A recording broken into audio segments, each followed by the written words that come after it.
Welcome to Smart Star Tech. Hello all. In this video we are going to have an introduction to C programming. As we know, C is the general purpose programming language. And it was invented by Dennis Ritchie in 1972 at AT&T Laboratories. And he actually invented C programming language to develop the Unix operating system. And C now it is one of the most widely used programming language.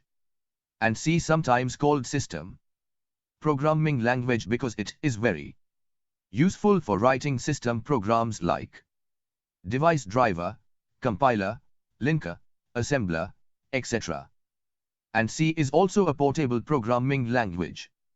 That is, we can write a C program in one machine, and it can run in any other machine which supports C without modifying the code, so it is not tied to any hardware or system.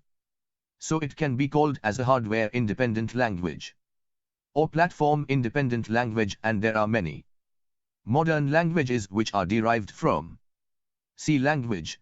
Some examples are C++, Java, PHP, JavaScript, Python, Perl, etc.